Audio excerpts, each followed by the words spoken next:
Nagcha-charge, legit. iPhone yan pero nagcha-charge. What's up mga kaibigan, ito na yung ating charger Moto Wolf dumating from Shopee. Binili ko siya, charger lang mismo. So ikakabit natin siya mga kaibigan, ikabit natin mismo sa baterya.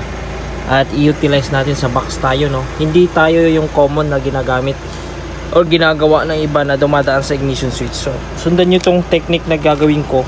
Simple lang ito. Kayang-kaya nyo pong i-DIY ito. So syempre kailanganin natin switch.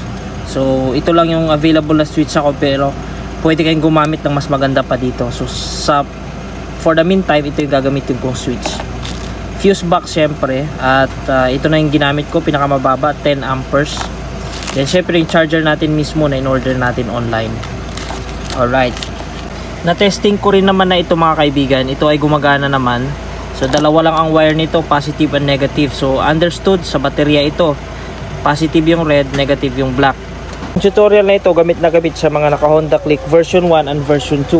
So sa version 3 kasi meron na silang intact or built-in na charger para sa kanilang mga gadgets or cellphone. Sa atin kasi wala tayo, no. So i-utilize natin tong box ako mismo magagamit. I-utilize ko itong butas, diyan ko dadaan yung wire, tapos maglagay na lang ako ng goma dyan. Syempre unang gawin natin mga kaibigan, tanggalin natin yung cover ng ating baterya. Ayan, sunod-sunod na yan. Tapos ang i-utilize natin itong butas na ito. Yan. Pwede niyong gayahin ito o pwedeng hindi rin, no. Basta ito yung discarding gagawin natin. Pinaka-simple na hindi tayo makikialam dyan sa ating ignition switch wirings. Tapos ito na.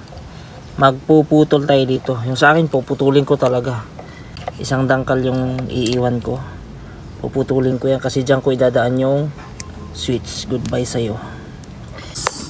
Dito ko siya idadaan para hindi na ako mahirapan. Ayan, after natin na naipasok yan, nasa ilalim na yan, saka natin sungkitin ng alambre para makuha ko yung wire, no. Kanya-kanyang diskarte lang naman yan. Ayan, no. Nakuha ko na siya. Ayan na siya mga kapatid. Ayan mga kapatid, after natin na may daan dito na hugot ng alambre, pinasok natin siya sa taas, sinampay natin siya dyan sa bakal para hindi siya lousy. Then ipinasok natin siya doon sa butas papunta sa ating compartment. At ito na siya. Ayan. Then nagupit ako nito, rubber. Ito yung gagawin kong stopper niya. Ipapasok natin siya dito, saka natin buhulin sa dulo. Ipapasok natin siya.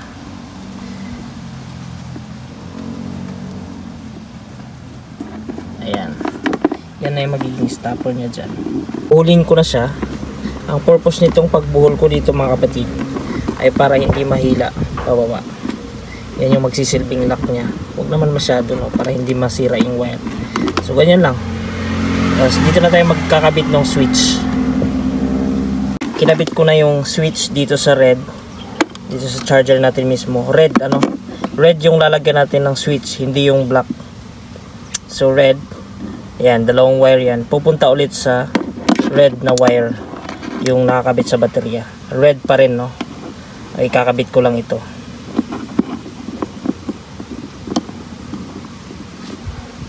After natin may kabit, lagyan natin ng electrical tape. So, aayusin natin to.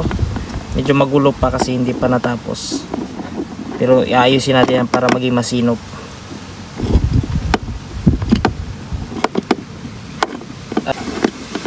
Lagyan natin ng tape.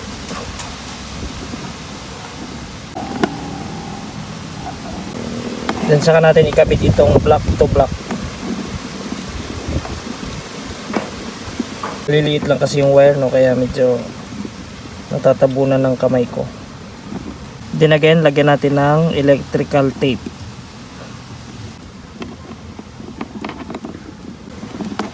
Ayan. So yung black as is, pinag-connect lang natin. Tapos yung red, doon dumaan yung switch. So ayusin lang natin para maging masinop tingnan. Babalutin ko siya ng electrical tape.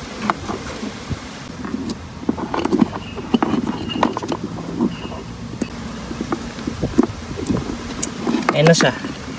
So ito na yung mismong charger. Nakakabit na. Ayan, ito naman sa positive mga kapatid, dito natin ikakabit yung fuse box. Parang ganyan yan eh.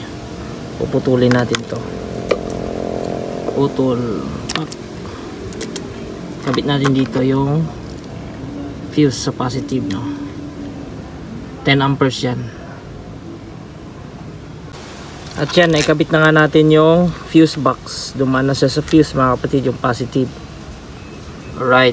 So now ikakabit na natin. Then i-testing natin, ano?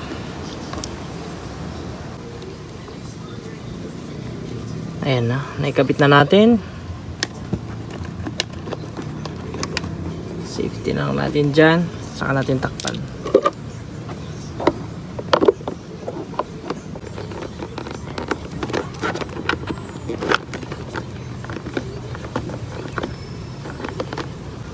Tapos sunod natin to.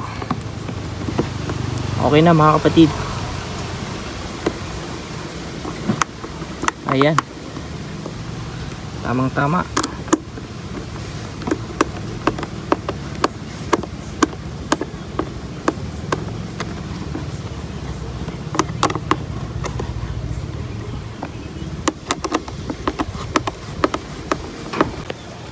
Ayan mga kapatid, naka-off yung ating ignition switch. Pero pag i-on natin, syempre okay na okay yan. Paandar natin. Ayan. Ayan. Off natin. Naka-off yan. So dito tayo. Naka-off yan syempre. I-on natin. Ito yung switch ko. Ayan. May kulay na blue. Kapag i-switch natin, yan o, kulay blue.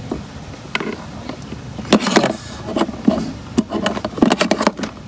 O see, nakarekta kasi yan. Yun ang kagandahan nito kasi kahit naka-stand lang yung motor mo, naka-off, basta i-on mo lang ito kasi may sarili siyang switch, ano. Yan yung purpose kung bakit gusto ko dyan. Then yung cellphone, pag i-charge mo, syempre nakatago. Now isusubok natin mga kapatid.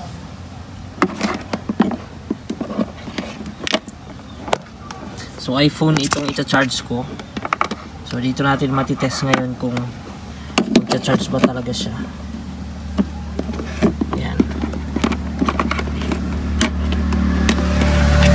Then alam niyo naman ang iPhone, mapili sa charger yan. So first time na iti-try ko siya. Tingnan natin pag umilaw yung iPhone. Tara! Ayun, umilaw. Yan, nagcha-charge. Goods. Yan. Try natin i-off. O yan, nagre-react yung cellphone. Diba? On natin. Ito yung switch ko. O, ayaw.